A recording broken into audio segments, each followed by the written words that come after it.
नमस्कार। संसद में आज में आपका स्वागत है। मैं हूं प्रतिबिंब शर्मा। संसद के शीतकालीन सत्र के तीसरे और आखिरी सप्ताह का आज चौथा दिन है। चौथे दिन राज्यसभा और लोकसभा के भीतर क्या कुछ कार्य होने वाले हैं, जानकारी हासिल करने का प्रयास करेंगे अपने सहयोगी पवन शर्मा और कृति मिश्रा के माध्यम से।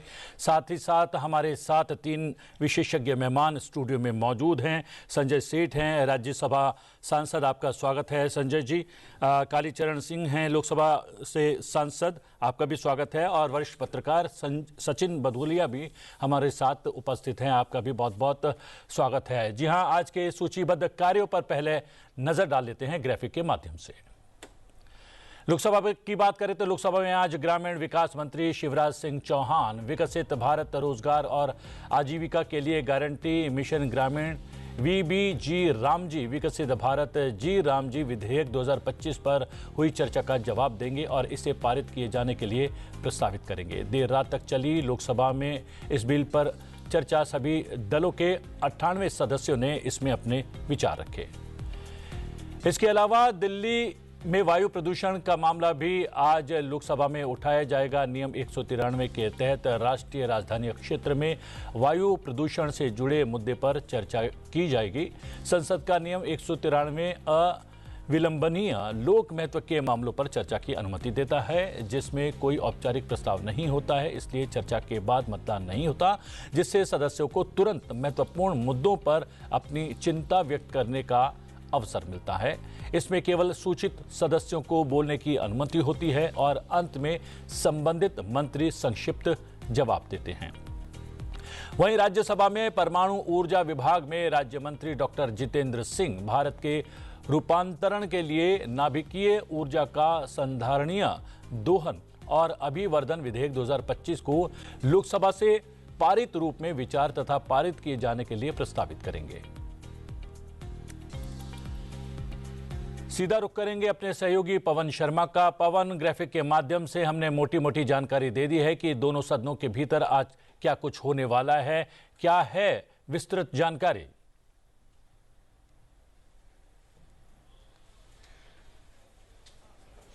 प्रतिबिंब, अगर मैं लोकसभा की बात करूं तो बहुत अच्छी कार्रवाई चल रही है और प्रोडक्टिविटी अच्छी आ रही है, क्योंकि कल देर रात 1:36 तक, मतलब आज सुबह तक लोकसभा की कार्रवाई चली है और उसमें सांसदों ने अपनी बात रखी है।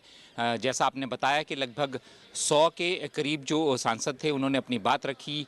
जो मनरेगा से जुड़ा बिल है, विकसित भारत जी रामजी वाला बिल है, उसके ऊपर तो ये अच्छी बात कही जाएगी। परसों भी 2 बिल पारित हुए थे लोकसभा में, तो प्रोडक्टिविटी के लिहाज से और जो स्वस्थ लोकतंत्र के लिए ज़रूरी है, क्योंकि ये जो सेशन बुलाया जाता है उसमें करोड़ों का खर्चा होता है प्रतिबिंब, तो बहुत अच्छी बात है।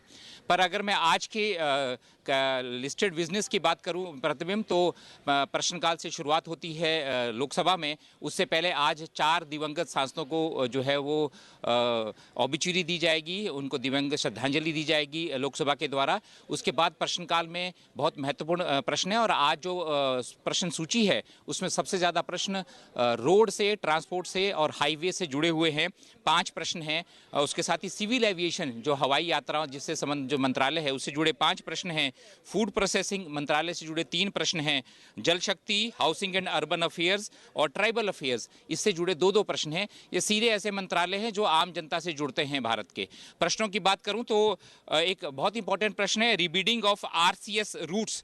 YS अविनाश रेड्डी हैं, YSR CP के सांसद हैं, कडप्पा आंध्र प्रदेश से। उनका प्रश्न जो है वो रीजनल जो कनेक्टिविटी स्कीम है, हवाई यात्रा से संबंधित जो चीज़ें हैं उससे संबंधित उनका सवाल है कि जो ये लाइसेंस दिए जाते हैं छोटे Tier 2 और Tier 3 सिटीज़ की तरफ जो दिए जाते हैं हवाई सेवाओं को, जो विमानन कंपनियां हैं उनको दिए जाते हैं, उससे संबंधित उनका प्रश्न है कि ये इसमें कितने चीज़ें बढ़ रही है और कितने कैंसिल हुए हैं, क्योंकि बहुत सारे रूट्स में फिजिबिलिटी नहीं पाई जाती है तो उसको कैंसिल भी किया जाता है इन रीजनल रूट्स पे, तो उससे संबंधित प्रश्न है।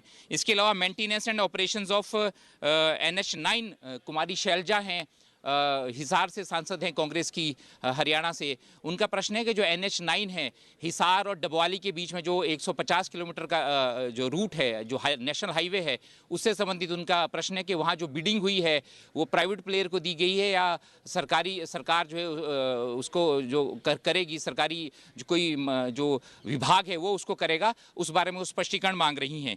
इसके साथ ही एक प्रश्न है systematic maintenance of repair of.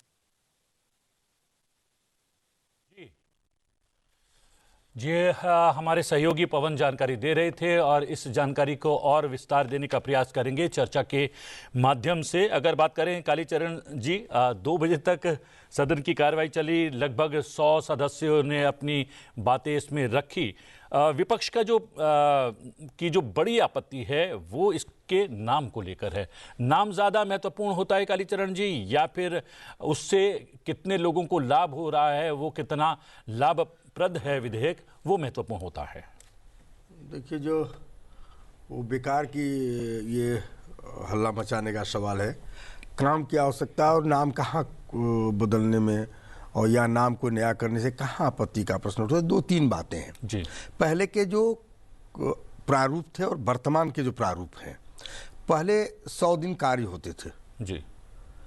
अब हमारी सरकार ने 125 दिन की कार्य योजना तय किया है। पहले जो व्यक्ति कार्य करने वाला होता था वो डिमांड करता था, वर्क का डिमांड करता था कि मुझे काम चाहिए। अब वो डिमांड करने की उनको आवश्यकता नहीं पड़ेगी। तीसरी बात कि सालों भर वो काम पहले करते थे, अब वो परिस्थिति नहीं है। जैसे फसल कटाई हो रहा, फसल बुआई हो रहा है, तो उसके लिए उतने दिन 60 दिन तो काम बंद रहे, क्योंकि वो काम करने का गुंजाइश तो होता ही नहीं था। जी जी जी। चौथी बात ये है कि 100% जो उसके जो मजदूरी होते थे, जो उसके पैसे होते थे, भारत केंद्र सरकार देते थे। अब 60% केंद्र सरकार और 40% राज्य सरकार देती है जी।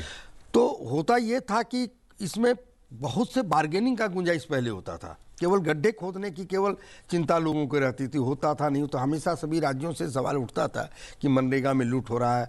हम भी जिस लोकसभा क्षेत्र से आते हैं, प्रायः नीचे से कई लोग कहते थे कि काम नहीं हो रहा है, केवल वो डिमांड करते हैं लेबर का, जॉब कंपोनेंट का, और वो केवल पैसा निकालते हैं पोस्ट ऑफिस से या बैंकों से। लेकिन अब वो बातें नहीं है। अब उसमें पहले प्रोजेक्ट बनेगा, भाई किस चीज़ की आवश्यकता है, उसमें क्या करना है, तब उसके अनुसार होगा। पहले तो ये काम होता ही नहीं था, तो उसमें उनको पता नहीं क्यों हल्ला मचाने का क्या संदर्भ है, समझ में नहीं आता है। और बात रही जहाँ तक नाम की, मतलब भाई वो बार बार चिल्ला रहे महात्मा गांधी का नाम आपने क्यों किनारे किया। महात्मा गांधी का नाम किनारे करने का कहाँ प्रश्न उठता है। दूसरा बात कि कांग्रेस पार्टी कितने दिनों तक महात्मा गांधी के बॉन्ड को, हुंडी को बंजारने के जीवित रहना चाहती, मुझे समझ में नहीं आता है। और ऐसा कोई मतलब भी नहीं है, उनको हल्ला नहीं करना चाहिए। और बहुत देश के हित में जो आबादी है, मजदूरों के कार्य करने की पद्धति को बहुत अच्छा निर्णय आया है, विधेयक आ रहा है, उसको समर्थन उनको करना चाहिए।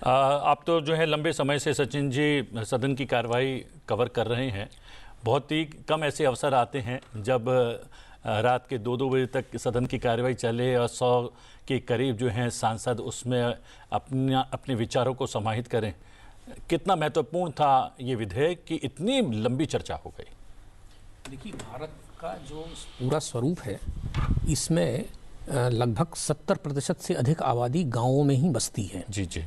और आज भी तमाम विकास होने के बावजूद भी 60 से 65% आबादी जो है वो कृषि पर निर्भर होती है। जी जी। तो गांवों के विकास से और गांवों के रोजगार से जुड़ा अगर कोई प्रश्न होगा तो वो निश्चित रूप से भारत की संसद और भारत के सांसदों के लिए अत्यंत महत्वपूर्ण होने वाला, ये बहुत स्वाभाविक है। और उनके रोजगार से जुड़ी कोई अगर योजना है जो भारत सरकार लाई, तो ये सरकार भी चाहती है कि वो अधिक से अधिक लोगों तक पहुँचे, नीचे तक, और उसमें उसके जितने पहलू हैं उन पहलुओं पर एक सार्थक चर्चा हो सके। विपक्ष के लोग जो हैं उसकी पूरी अपना व्याख्या करके जो भी उनको कमी लगती है उसको प्रस्तुत करें, और सत्ता पक्ष जो है उन सभी जो कमियां हैं या जो विपक्ष को जो आपत्तियां महसूस होती हैं उनका वो एक समाधान कारक और एक संतोषजनक उत्तर दे सके, जिसके कारण ये एक बार जब विधेयक पारित हो जाए तो अच्छे से इम्प्लीमेंट हो और सब लोग उसको सहयोग करके और देश के जो ग्रामीण तबकों में रोजगार का और उसको अधिक एक स्थायित्व देने के लिए वो करें। नाम का जैसे एक विवाद आ रहा है कि महात्मा गांधी को हटा करके और वो महात्मा गांधी का अपमान किया, तो मैं मानता हूँ कि महात्मा गांधी को भारत में राष्ट्रपिता मानते हैं सब लोग, उनको मान्यता है और वो सब प्रकार की राजनीति से ऊपर हैं। और बीजेपी हो, कांग्रेस हो, किसी भी राजनीतिक दल ने आज तक कभी भी महात्मा गांधी के विषय में उनके प्रति सम्मान में कोई भी एक थोड़ी सी भी कोई त्रुटि नहीं हुई है। जी हाँ, तो इसको मैं नहीं मानता कि ये राजनीति का विषय है। दूसरी चीज़ जो उसमें सुधार की बात है, जैसे अभी माननीय सांसद कालीचरण जी ने जो चीज़ बताई कि उसमें ये प्रावधान किए गए हैं, तो आप ये मानिए कि भले वो आपने योजनाओं पर आधारित उसको कर दिया है, लेकिन 125 दिन की गारंटी अपने आप में मुझे लगता है कि 125 दिन की गारंटी अगर सरकार दे रही है तो आप मानिए कि उसमें रोजगार की कोई कमी नहीं आने वाली है। 25 दिन अधिक रोजगार मिल रहा है किसी भी, तो उसको नीचे किसी जो ग्रामीण क्षेत्र में जो उसके पात्र हैं जिनको रोजगार मिलना है, उनके हित से समझौता नहीं हो रहा, बल्कि उनका हित को और उसको सशक्त किया जा रहा है, ऐसा मुझे लगता है। अगर इसमें विधेयक में नाम आ रहा है संजय जी, तो राम को तो महात्मा गांधी भी पूजा करते हैं। राम जो हैं किसी भी राजनेता, किसी भी व्यक्ति, किसी भी देश सबसे बड़े हैं राम, तो उसको लेकर, नाम को लेकर आपत्ति कैसे? देखिए, विपक्ष का हर बार कोई ना कोई ऐसा एक मुद्दा बना के वो चलते हैं जिससे कि संसद की कार्रवाई जो है वो बाधित हो। इस बार मैं सरकार को बधाई देना चाहूँगा कि ये पूरा जो सेशन रहा वो बहुत प्रोडक्टिव सेशन रहा है और इसके लिए सरकार ने बहुत अच्छे तरीके से इसका संचालन किया है।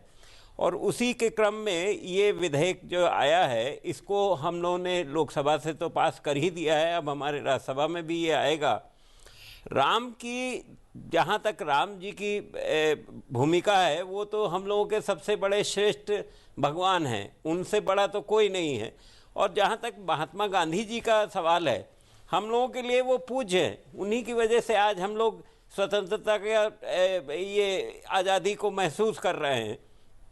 तो हमारी पार्टी का या हमारे इस विधेयक का कोई भी मतलब उनका नाम को खराब करना नहीं है। जी हाँ, और प्रधानमंत्री नरेंद्र मोदी तो हमेशा महात्मा गांधी का नाम जो है हमेशा देखना चाहते हैं विश्व की ऊंचाइयों पर, और न केवल देश में बल्कि वैश्विक रूप से भी उन्होंने यही प्रयास लगातार पिछले 12 वर्षों में किया है। हमारे सहयोगी फिर से जुड़ गए हैं, पवन शर्मा, जानकारी उनके पास है। आज जो 193 नियम के तहत चर्चा होने वाली है प्रदूषण को लेकर, पवन क्या कुछ विशेष?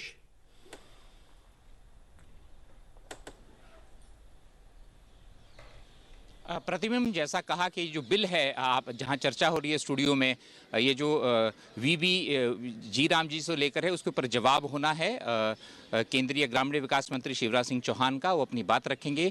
और वो कह चुके हैं पहले भी कि जो महात्मा गांधी है, जो नाम को लेकर विवाद चल रहा है, उसमें जो है वो महात्मा गांधी हमारे दिल में बसते हैं, वो इंट्रोडक्शन पे ही कह चुके हैं इस बात को।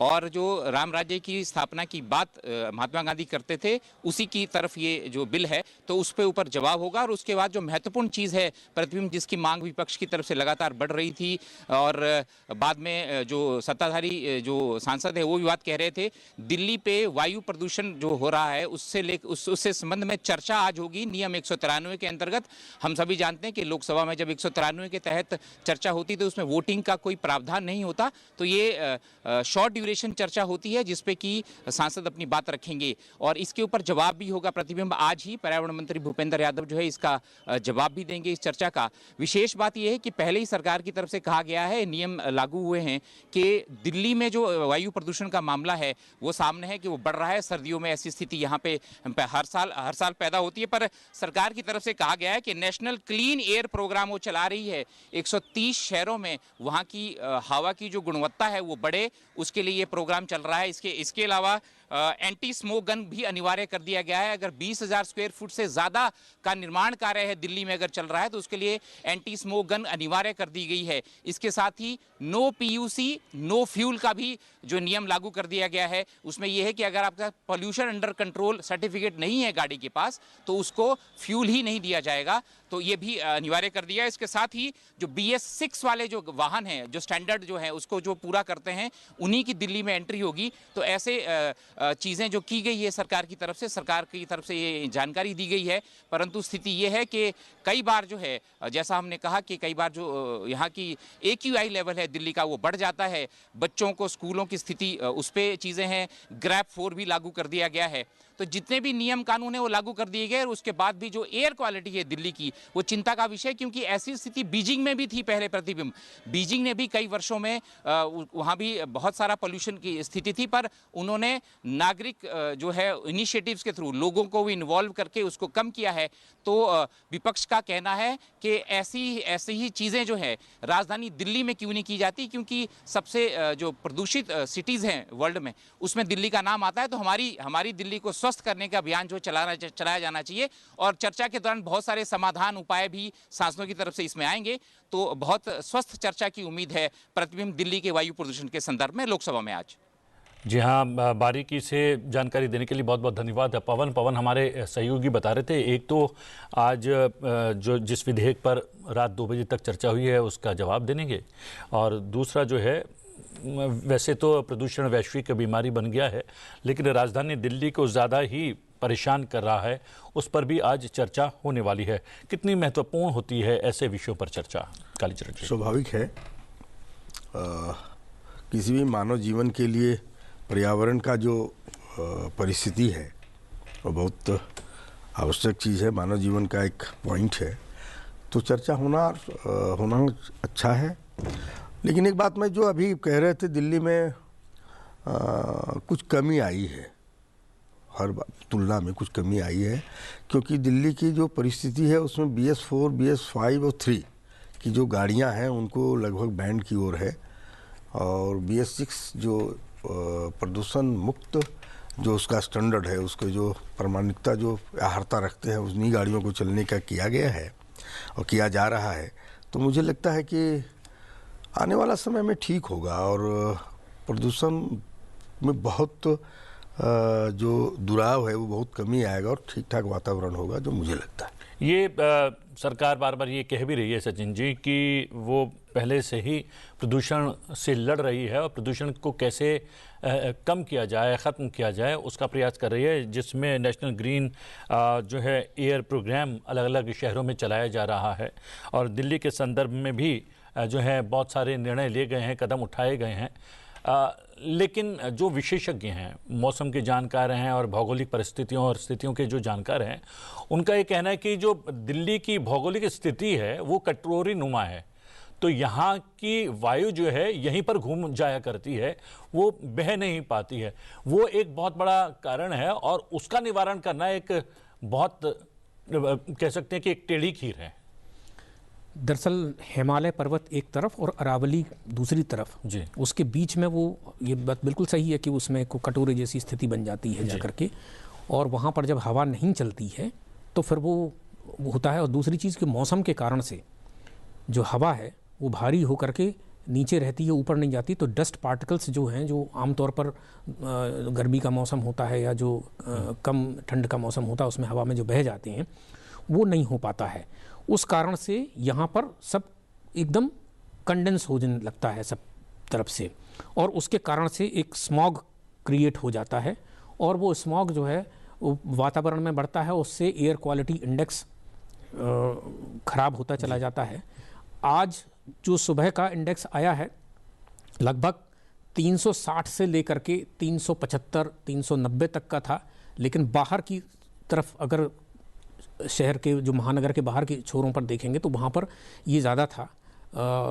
नोएडा का जो नॉलेज पार्क एरिया है जो उन्होंने अलग अलग वो बनाया है, वहाँ पर 450 के आसपास था ये, और एक्सप्रेस वे पर वही 400 के ऊपर चल रहा था ये। तो ये बहुत सीवियर कंडीशन हो जाती है। तो सरकार ने 2 चीज़ें होती हैं, एक तो तात्कालिक उपाय किए जाते हैं जिसमें वाहनों का, जैसे बताया कि अपने BS3 डीजल वाहन नहीं आएंगे, और उस तरह से उन्होंने बैन किया है, BS6 ही केवल अलाउ करेंगे। फिर पीयूसी जो है पॉल्यूशन अंडर कंट्रोल सर्टिफिकेट के आधार पर ही आप किसी भी वाहन को आप ईंधन देंगे। इस प्रकार मैं इस पर थोड़ा सा जानना चाहूँगा, ये पीयूसी सर्टिफिकेट जो देते हैं वो बाकायदा जांच करके देते हैं या उनके लिए पैसा लेना ज़्यादा महत्वपूर्ण होता है, और अगर आपने पैसा दे दिया तो जांच ठीक ढंग से हो या ना हो आपको सर्टिफिकेट मिल जाएगा? क्या ऐसी स्थिति तो नहीं है? देखिए, अधिकतर जो है वो जांच करके ही दिए जाते हैं सर्टिफिकेट। पेट्रोल पंप के पास में आपने देखे होंगे छोटे छोटे बूथ बने होते हैं, और बूथ में वो एक उनके पास में इंस्ट्रूमेंट होता है, वो इंस्ट्रूमेंट बाकायदा जा करके उसकी पूरी रिकॉर्डिंग होती है और उनको ऐसे निर्देश होते हैं। हो सकता हो कि कहीं किसी जगह पर मशीन काम नहीं कर रही है, कोई कारण से है, वो उन्होंने अपने से कर दिया हो जा करके, लेकिन अभी अमूमन जो है अधिकतर जो है वो 90% केसों में जो हमने देखा है वो बाकायदा जांच करके ही सर्टिफिकेट दिए जाते हैं, विशेष रूप से राष्ट्रीय राजधानी क्षेत्र में। इसके अलावा जैसे स्मोक गन का बता रहे थे कि वो किया है। दूसरी चीज़ जो स्मोक गन में जो पानी का जो छिड़काव किया जाता है उसमें आप केमिकल भी मिला रहे हैं ताकि वो जो डस्ट पार्टिकल है वो डस्ट पार्टिकल ज़मीन पर चिपक के रह जाए, वो ये ना हो जाके कि पानी सूखा और फिर उड़ने लगा जी। तो ये कई तरह के उपाय किए गए हैं। अंतर आया है इस बार जो औसत AQI आया है इस वर्ष का 2025 का, वो 187 है, जो पिछले 8 वर्षों में सबसे कम है और पिछले वर्ष की तुलना में लगभग 9% कम है। तो सरकार के उपायों का अंतर तो आया है। अब उस अंतर में लेकिन इतना अंतर नहीं आया कि वो अंडर कंट्रोल हो जाए और वो सबके लिए हो जाए। उसके लिए और भी जो कदम उठाने हैं, और ये जनता से जुड़ा और हर चाहे अमीर हो गरीब हो हर मनुष्य से जुड़ा हुआ प्रश्न है, और संसद में निश्चित रूप से इसके ऊपर चर्चा होनी चाहिए और बहुत ठोस उपाय करके इसका समाधान खोजना बहुत आवश्यक है जी। और सबसे बड़ी बात यह है संजय सेठ जी कि सदन के भीतर विपक्ष के माननीय सांसद जो हैं अलग अलग विषयों को लेकर थोड़ा सा एग्रेसिव हो जाते हैं, लेकिन इस मुद्दे पर उन्होंने कहा कि हम लोग सब मिल बैठें और इसका क्या निराकरण हो सकता है उसकी ओर हम लोग जो है आगे बढ़ें। ये भी एक थोड़ा सा बदलाव है और शायद उसी बदलाव के कारण जो है आज जो है सदन के भीतर चर्चा होने वाली है। नहीं, ये देखिए बहुत अच्छी बात है कि इस बार सारे सदन के सारे सदस्यों ने ये कहा है कि हम लोग मिल के इसका एक समाधान ढूंढते हैं, और उनके भी कोई कंस्ट्रक्टिव अगर विचार आएंगे तो उसको सरकार उसको पूरी तरीके से अपनाएगी। दिल्ली की ये समस्या पिछले 10 साल से चली आ रही है, लेकिन इस बार सरकार ने उसके ऊपर बहुत ज़्यादा ध्यान दिया है और कई तरीके के उसके जो नियम कानून में बदलाव करके किसी तरीके से भी इसको कम करने के लिए लगे हैं। वो एक दिन में नहीं कम हो सकता, ये अगले कई सालों में ही कम होगा, लेकिन हम लोगों का दिशा जो चल रही है वो एक अच्छी दिशा की तरफ हम लोग बढ़ रहे हैं। ये थोड़ा सा राजनीति भी एक तरीके से फुटबॉल के मैच की तरह होती है कि जो है हाफ टाइम तक आप इस साइड गोल कर रहे होते हैं और हाफ टाइम के बाद उस तरफ गोल कर रहे हैं। कुछ ऐसा ही हो गया है दिल्ली के प्रदूषण को लेकर। कल तक जो है जिनको कटघरे में खड़ा किया जा रहा था प्रदूषण के लिए, अब वही लोग जो है आवाज़ उठा रहे हैं, इसलिए एक थोड़ी सी राजनीतिक समस्या तो बन गई है। ये कुछ बातें तो परिस्थितियाँ तो होती है, लेकिन अंततः सभी लोगों को इस बात पर सहमत तो होना ही पड़ेगा कि भाई सब मिलकर के समस्या का निराकरण करना चाहिए। विचार को आए तो कोई इस पर कोई अच्छे समस्या का समाधान की और किसी का राय हो तो पक्षों विपक्षों से मतलब नहीं है, सबको करना चाहिए और अच्छी ओर बढ़ रहे। अभी आदरणीय संजय जी ने कहा जो कि हम सही दिशा की ओर बढ़ रहे हैं, ये अगर ये ऐसा अगर हम समझते हैं तो मुझे लगता है कि भविष्य के लिए बहुत अच्छा सबसे बड़ी बात होता है किसी भी समस्या के निदान के लिए प्रयास करना। प्रयास को लेकर सरकार ने बता ही दिया है कि नेशनल ग्रीन एयर प्रोग्राम चलाए जा रहे हैं, एंटी स्मोक गन का इस्तेमाल किया जा रहा है, नो पीयूसी नो फ्यूल है। आपने खुद ही बताया BS4 BS5 BS6 जो वाहन हैं उन पर रोक लगाई गई है, कंस्ट्रक्शन रोक दिया गया है। तमाम प्रयास करने के बावजूद भी जब निराकरण ना मिले तब क्या स्थिति बन जाती है? देखिए वो तो साइंटिफिक पॉइंट है, कुछ उसमें तो इन सब चीज़ों को करने के बाद तो कुछ कमी आई ही है जी। और कुछ वैज्ञानिक तथ्यात्मक कारणों से कुछ अपने वो लोग सलाह अपने देंगे, जो बातें छन करके आएगी उसी रूप में कार्य करेंगे जी। ये तो वैज्ञानिक पॉइंट है जी। इसके अलावा चर्चा का ये कोई इसमें कोई समाधान नहीं निकल सकता है। हाँ, लेकिन हमने देखा इसी दिल्ली में कोविड के दौरान कितनी साफ हो गई थी हवा और इतना स्पष्ट हो गया था पूरा वातावरण, पारदर्शी हो गया था कि अपनी छत से आप जो है पहाड़ों को देख सकते थे, पहाड़ तक भी नजर आ रहे थे। यानी कि अगर प्रयास किए जाएं और अगर भीड़ पर काबू पाया जाए और वाहनों पर को कंट्रोल किया जाए, और जैसा कि ये भी प्रयास किए जा रहे हैं कि वर्क फ्रॉम होम की कर दिया जाए, समय जो है कार्यालयों के थोड़े से बांट दिए जाएं, 2 पाली कर दी जाए, वो प्रयास भी क्या कारगर हो सकते हैं क्या सचिन जी?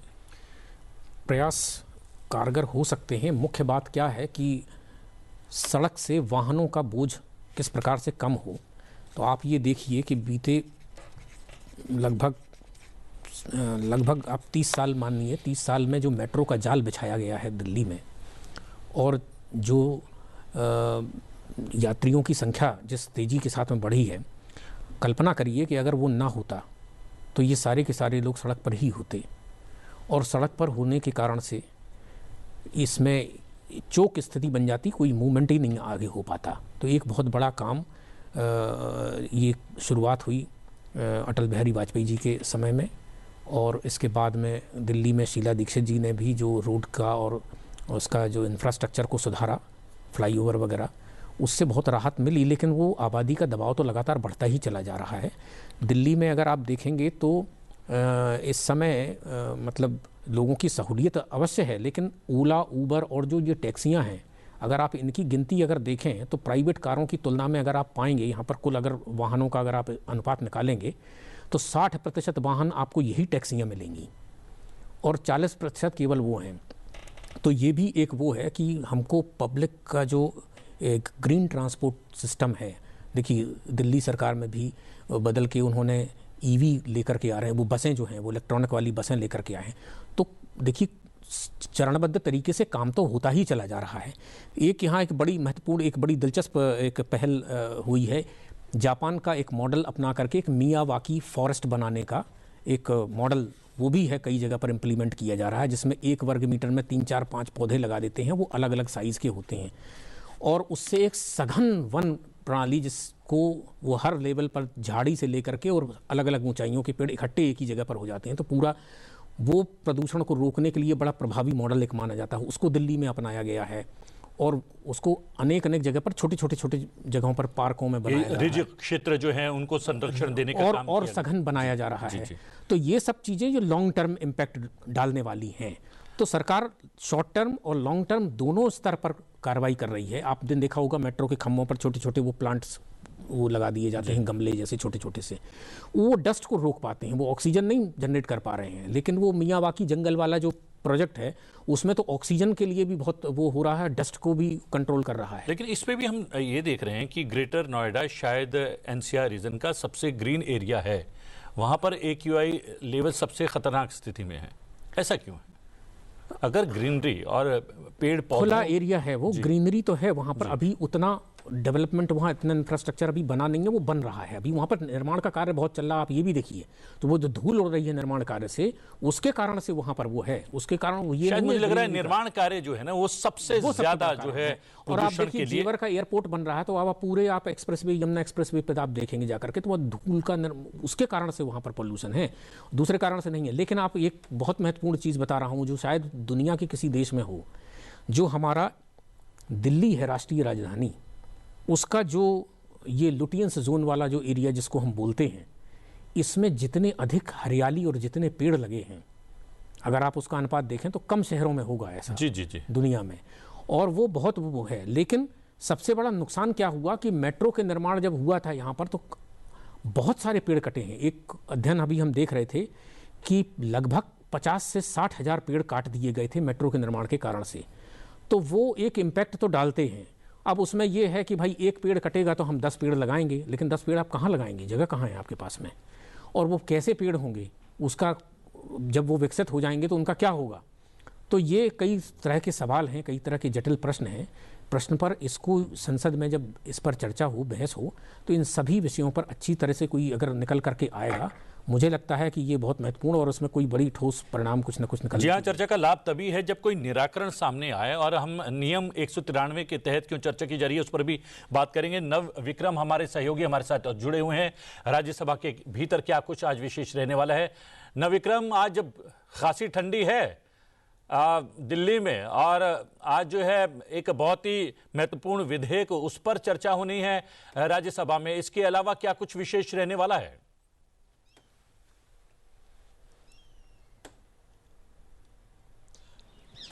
जी प्रतिबिंब जी, जैसा कि अभी आप बात कर रहे थे प्रदूषण, वायु प्रदूषण की खास तौर पर, तो सवालों में भी निश्चित तौर पर लोकसभा में एक तरफ चर्चा है 193 नियम के तहत, लेकिन राज्यसभा में भी प्रश्नकाल के दौरान सवाल पूछे गए हैं और पूछा गया है सरकार से कि लॉन्ग टर्म स्ट्रेटजी आखिर क्या है।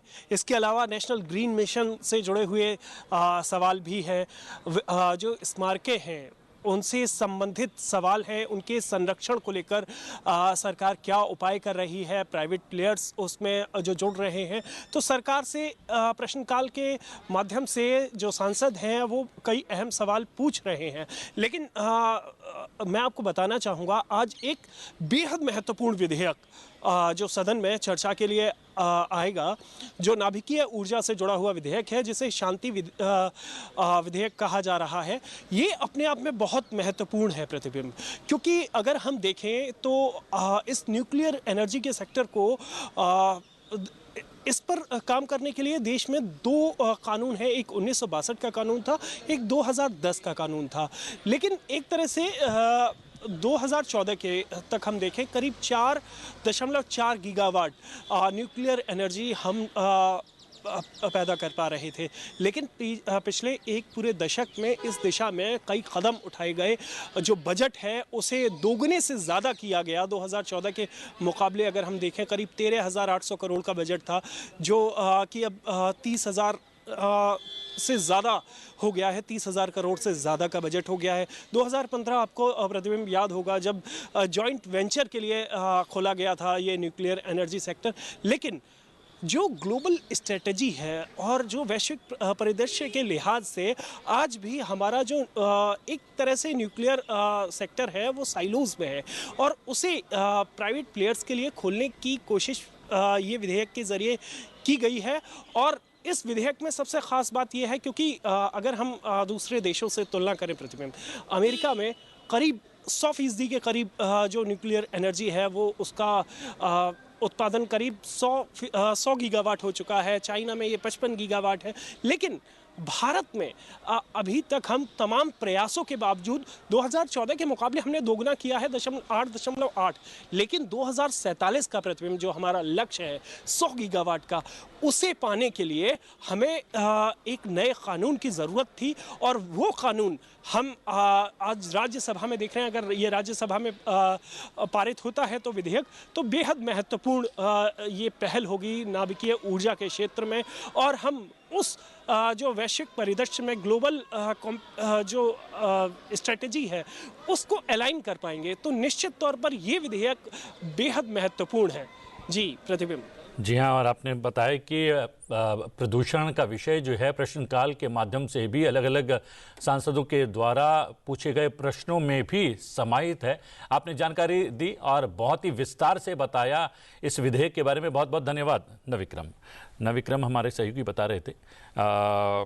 सबसे बड़ी बात यह है संजय जी कि सदन की कार्रवाई चलती है तो ये विषय आते हैं, अलग अलग विषय, ये देश से जुड़े हुए विषय हैं, देश की प्रगति और जो विकसित भारत का हम लोगों ने संकल्प लिया है उसको सिद्ध कैसे किया जाए, उससे जुड़े हुए विषय हैं। सदन की कार्रवाई इस सत्र में चल रही है, ये सबसे प्रमुख बात है। मैंने आपसे सबसे पहले यही कहा था, मैंने कहा इस बार सरकार ने बहुत अच्छी तरीके से इसका संचालन किया है, और विपक्षी तो ये हर बार चाहते थे, उन्होंने शुरुआत के 2 दिन खराब भी किए थे, लेकिन उसके बाद से हमारे सरकार के मंत्रियों ने जिस तरीके से अपनी सूझबूझ से इस सत्र को चलाया है और इतने अच्छे अच्छे विधेयक पास कराए हैं, तो ये मैं मानता हूँ, सरकार को बधाई देना चाहता हूँ कि उन्हीं की वजह से ये चल रहा है। कालीचरण जी, इसकी वजह यह भी हो सकती है कि सरकार ने जो है विपक्ष की बातों को भी महत्व दिया, और जिन विषयों पर वो चर्चा सदन के भीतर, चाहे चुनाव सुधार की बात हो या बढ़ते प्रदूषण का विषय हो, जो है विपक्ष की मांग थी उस पर चर्चा की हामी भर दी है और सदन के भीतर चर्चा हो रही है, ये भी एक वजह हो सकती है। देखिए, ये है कि सदस्य तो वो भी हैं जी, उनके भी मन में कुछ ऐसे विचार हों, अगर उनके मन में कुछ ऐसे प्रोजेक्ट हों या किसी जो विधेयक जो चल रहा है उस पर कोई अच्छे सोच रखते हो तो हमें जानकारी रखना चाहिए, लेना चाहिए और अपनी बात को कहना चाहते हैं तो हमारे संसदीय व्यवस्था में ऐसी है कि वे अपनी बात कहें और हमारी सरकार ने अगर उनको मौका देता है और दिया है तो अपनी बात को कहें। तो मुझे लगता है कि ये अच्छी परंपरा है, स्वस्थ परंपरा है। इसमें कोई ईगो का सवाल नहीं कि हम जो सोच रहे हैं वही जायज़ है, आप जो सोच रहे हैं वो नहीं सुनेंगे हम, ऐसा नहीं है। और कई संदर्भ आए, कई जगहों पर कई विचार भी उनके भी आए हैं जो सरकार के हमारे उनको मानने के लिए विचार करती है। अच्छा विचार है, अच्छा सोच है। और सचिन जी, हमने देखा कि यूपीए सरकार एक बार संकट में आ गई थी, जो है परमाणु ऊर्जा संयंत्र पर जो है अमेरिका स्थापित करने को लेकर अमेरिका के साथ जो करार हो रहा था वो संयंत्र भी स्थापित हो गए हैं और लगातार सरकारों का प्रयास भी रहा है। इस सरकार ने भी अपने प्रयास किए हैं और 2014 की तुलना में जो है परमाणु संयंत्रों से जो ऊर्जा तैयार होती है वो लगभग दोगुनी भी हो गई है, लेकिन अभी भी हम डबल डिजिट में नहीं पहुंचे हैं। क्या ये विधेयक उस और हमें ले जाएगा? मैं एक इशारा करता हूं आपको जी। परमाणु ऊर्जा, पहली चीज़ तो हम सब लोग जानते हैं कि ये क्लीन एनर्जी है जी, ये प्रदूषण रहित एनर्जी है, लेकिन थोड़ी ये महंगी है। इसको जो परमाणु संयंत्र लगते हैं उनके निर्माण में भी बहुत लागत आती है और उसका देख रेख, संरक्षण, सुरक्षा, उसमें भी बहुत लागत आती है और इसको लेकर के भ्रांतियाँ भी समाज में फैलती हैं। सरकार को उनका ख्याल रखना पड़ता है। आपको ध्यान में होगा कि महाराष्ट्र में एक परमाणु संयंत्र को लेकर के किस प्रकार का राजनीतिक बवाल हुआ था, उसको सरकार को स्थगित करना पड़ा। अभी तमिलनाडु में जो कुडनकुलन वाला परियोजना है, रशिया के सहयोग से जो 6 संयंत्र वहाँ स्थापित हुए हैं। हाल ही में अभी रूस के राष्ट्रपति व्लादिमीर पुतिन की भारत की यात्रा हुई थी और दोनों देशों के बीच में जो सहयोग को लेकर के जो नए प्रोजेक्ट्स को लेकर के चर्चा हुई है उसमें एक SMR का प्रोजेक्ट था। SMR का मतलब होता है स्मॉल मॉड्यूलर रिएक्टर्स।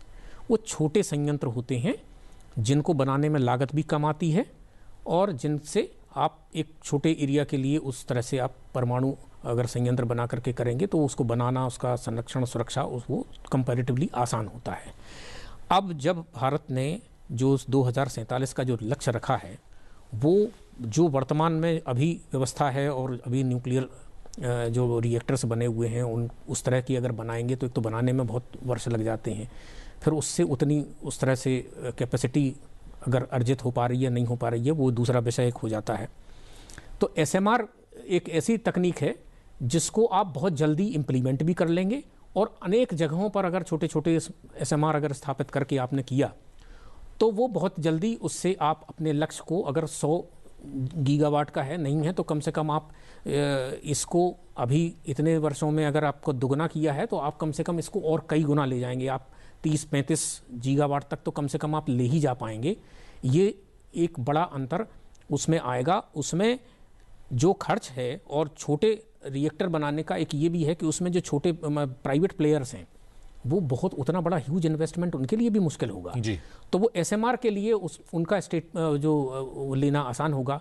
अब इस विधेयक में प्राइवेट सेक्टर के लिए अगर हम रास्ता खोल रहे हैं निवेश के लिए तो मुझे लगता है कि देश के कम से कम जो 12, 15, 20 जो बड़े ऊर्जा क्षेत्र में भी काम करने वाले बड़े उद्योग समूह हैं वो इसमें आएंगे और इसमें सरकार के साथ में हैंड होल्डिंग के साथ में मिल करके न्यूक्लियर पावर का जो है अधिक से अधिक दोहन किया जा सकेगा। तो ये एक बहुत दूरगामी, एक प्रभाव वाला, एक बड़ा महत्वपूर्ण कदम। जी हाँ, अब देखना यह है कि इस विधेयक को लेकर जो चर्चा होने वाली है सदन के भीतर राज्यसभा में, उसको लेकर जो है विपक्ष और सत्ता पक्ष क्या क्या बातें अपनी रखता है। संजय जी आप को और जो है कालीचरण जी आपको सदन की कार्रवाई में सम्मिलित होने के लिए जाना होगा, आपने समय निकाला, बहुत बहुत धन्यवाद। और सचिन जी आपको कवर करने के लिए जाना होगा सदन की कार्रवाई, आपने समय निकाला और बहुत सारे बिंदुओं पर प्रकाश डाला, आपका भी धन्यवाद। जी हाँ, लोकसभा की शुरुआत प्रश्नकाल से होती है और आज भी होगी। आइए जानते हैं लोकसभा में प्रश्नकाल के दौरान किन मंत्रालयों से संबंधित कौन कौन से तारांकित प्रश्न पूछे जाएंगे। श्रावस्ती उत्तर प्रदेश से समाजवादी पार्टी के सांसद राम शिरोमणि वर्मा जनजातीय कार्य मंत्री से प्रश्न करेंगे कि क्या सरकार उत्तर प्रदेश के श्रावस्ती और बलरामपुर जिलों के थारू जनजातीय बहुल वन क्षेत्रों में जनजातीय कल्याण, शिक्षा, स्वास्थ्य और आजीविका को मजबूत करने के लिए कोई विशेष योजना बनाने का प्रस्ताव रखती है। यदि रखती है तो ब्यौरा क्या है। कडापा आंध्र प्रदेश से युवाजन श्रमिक रायतू कांग्रेस पार्टी के सांसद YS अविनाश रेड्डी नागरिक उड्डयन मंत्री से जानना चाहेंगे कि क्या regional connectivity scheme RCS routes की दोबारा बोली लगाने के लिए 1 साल की समय सीमा रूट मिलने के बाद से लागू होती है या उस रूट पर ऑपरेशन बंद होने के बाद से। यदि कोई जानकारी है तो ब्यौरा साझा करें। कोकराझार असम से यूनाइटेड पीपल पार्टी के लिबरल के सांसद जयंत बसुमतारी जनजातीय कार्य मंत्री से प्रश्न करेंगे कि विदेश में पढ़ाई करने के इच्छुक आदिवासी छात्रों के लिए देश में उपलब्ध वित्तीय सहायता योजनाओं और छात्रवृत्तियों का विवरण क्या है। प्रत्येक योजना के तहत आवंटित, वितरित और लंबित निधियों का ब्यौरा क्या है।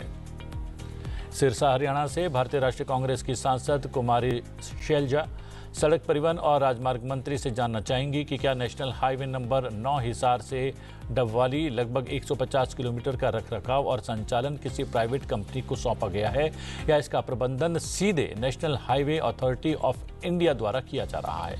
यदि ऐसा है तो ब्यौरा क्या है। खगड़िया बिहार से लोक जनशक्ति पार्टी रामविलास से सांसद राजेश वर्मा सड़क परिवहन और राजमार्ग मंत्री से पूछेंगे कि क्या सरकार ने समस्तीपुर, खगड़िया, सूरत, राजमुंदरी, सागर और गाजियाबाद संसदीय निर्वाचन क्षेत्र में नेशनल हाईवे के सिस्टमैटिक रखरखाव और मरम्मत यानी M&R को सुनिश्चित करने के लिए कोई पॉलिसी लागू की है तो ब्यौरा क्या है। संभल उत्तर प्रदेश से समाजवादी पार्टी के सांसद जियाउर रहमान नागरिक उड्डयन मंत्री से सवाल करेंगे कि क्या सरकार उड़े देश का आम नागरिक यानी उड़ान योजना के तहत देश के कम सेवा वाले जिलों, जिसमें पश्चिम उत्तर प्रदेश के जिले भी शामिल हैं, में क्षेत्रीय हवाई कनेक्टिविटी का विस्तार करने का प्रस्ताव रखती है या यदि रखती है तो विवरण क्या है। खम्माम तेलंगाना से भारतीय राष्ट्रीय कांग्रेस के सांसद रामा सहायम रघुराम रेड्डी खाद्य प्रसंस्करण उद्योग मंत्री से प्रश्न करेंगे कि क्या सरकार के पास कोल्ड स्टोरेज और ट्रांसपोर्टेशन सुविधाओं की कमी को दूर करने के लिए कोई विशेष योजना है, विशेषकर खराब होने वाले सामानों के लिए, और अगर हाँ तो इन सुधारों के लिए अपेक्षित समय सीमा क्या है। जबलपुर मध्य प्रदेश से भारतीय जनता पार्टी के सांसद आशीष दुबे सड़क परिवहन और राजमार्ग मंत्री से जानना चाहेंगे कि क्या सरकार ने हाल ही में GST में किए गए बदलावों का दोपहिया वाहनों, यात्री वाहनों, ट्रैक्टरों, बसों और कमर्शियल माल वाहनों की कीमतों पर पड़ने वाले संभावित असर का कोई आकलन किया है तो ब्यौरा क्या है।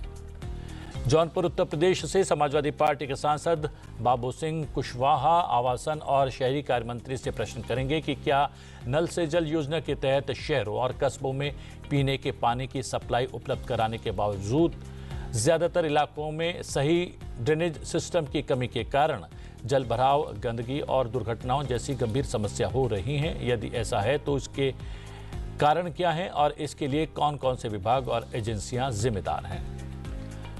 होशंगाबाद मध्य प्रदेश से भारतीय जनता पार्टी के सांसद दर्शन सिंह चौधरी खाद्य प्रसंस्करण उद्योग मंत्री से प्रश्न करेंगे कि क्या सरकार का विचार सोयाबीन, चना, मक्का, फल और सब्जियों जैसे कृषि उत्पादों में वैल्यू एडिशन के लिए मध्य प्रदेश के नर्मदापुरम, नरसिंहपुर और रायसेन जिलों में जिला स्तरीय फूड प्रोसेसिंग पार्क स्थापित करने का कोई योजना है। यदि है तो उसका ब्यौरा क्या है।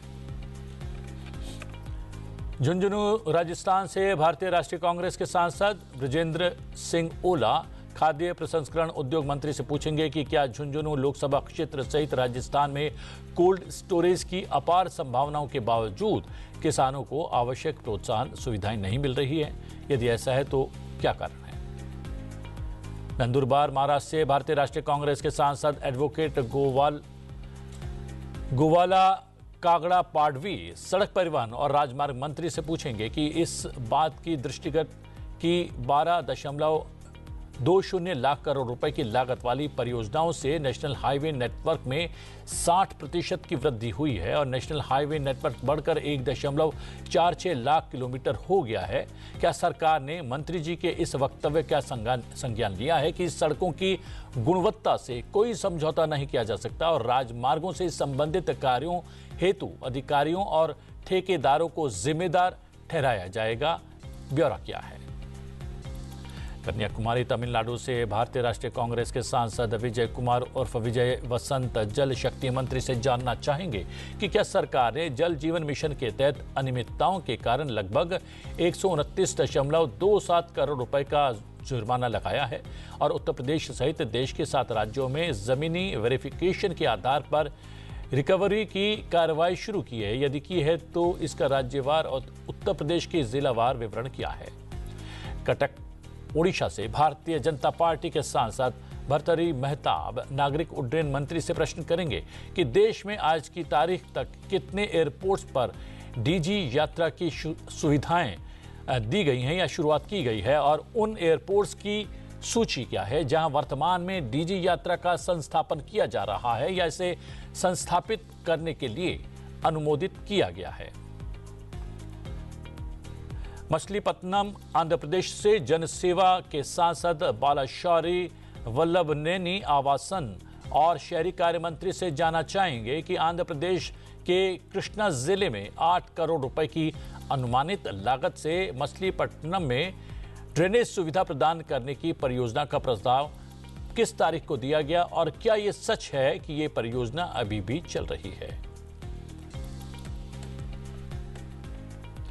जानते हैं राज्यसभा में आज पूछे जाने वाले प्रश्नों के बारे में। राज्यसभा में कुल 15 प्रश्न पूछे जाएंगे जिनमें पर्यावरण, वन और जलवायु परिवर्तन मंत्रालय से 4 प्रश्न, संस्कृति मंत्रालय से 3, पृथ्वी विज्ञान और युवक कार्यक्रम और खेल मंत्रालय से 2, परमाणु ऊर्जा, संचार, श्रम और रोजगार और विधि और न्याय मंत्रालय से 1 प्रश्न पूछे जाएंगे। पूछे जाने के लिए सूचीबद्ध हैं। आइए नजर डालते हैं आज पूछे जाने वाले कुछ चुनिंदा प्रश्नों पर। राजस्थान से भारतीय राष्ट्रीय कांग्रेस के सांसद प्रमोद तिवारी का प्रश्न संस्कृति मंत्रालय से प्रश्न है कि क्या सरकार का संरक्षित स्मारकों को निजी कंपनियों के लिए खोलने का विचार है? यदि हाँ तो इस संबंध में ब्यौरा क्या है और इसके क्या कारण है? विरासत संरक्षण में सार्वजनिक निजी मॉडल बनाने के लिए अपनाई जाने वाली प्रक्रिया क्या है? गुजरात से भारतीय जनता पार्टी के सांसद डॉक्टर परमार जशवंत सिंह सालम सिंह का प्रश्न प्रधानमंत्री कार्यालय से। उनका प्रश्न है क्या विभाग ने वर्ष 2022 से कैंसर की पहचान करने और उपचार के लिए नए रेडियो फार्मास्यूटिकल उत्पादों और चिकित्सा आइसोटोप्स का विकास या शुरुआत की है? उत्तर प्रदेश से भारतीय जनता पार्टी के सांसद डॉक्टर के लक्ष्मण का प्रश्न पर्यावरण, वन और जलवायु परिवर्तन मंत्रालय से। क्या सरकार को विगत 12 वर्षों के दौरान तेलंगाना, कर्नाटक और ओडिशा के राजकीय पक्षी नीलकंठ की आबादी में सूचित 30% की गिरावट और हाल ही में IUCN रेड लिस्ट में इसे संकटासन के रूप में सूचीबद्ध किए जाने की जानकारी है? महाराष्ट्र से भारतीय जनता पार्टी के सांसद धैर्यशील मोहन पाटिल का प्रश्न संचार मंत्रालय से। क्या सरकार इस तथ्य के दृष्टिगत कि रत्नागिरी और व्यापक कोंकण क्षेत्र में 3G, 4G, 5G network coverage में व्यापक भिन्नताएं हैं और कई डेड जोन देखे गए हैं, इस क्षेत्र में सैटेलाइट फोन, रेडियो रिपीटर या मोबाइल सिग्नल बूस्टर जैसे आपातकालीन संचार उपकरण स्थापित करने की योजना बना रही है?